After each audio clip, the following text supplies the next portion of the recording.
Installed languages.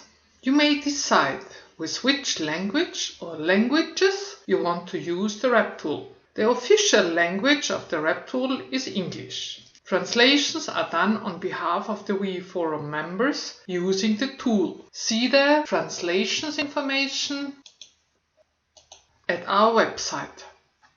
If you want to use other languages than English, please ask us first if the language you want to use is up to date in translation. If you want to add any language, just choose it and press the Add button and wait a bit until data transfer is finished.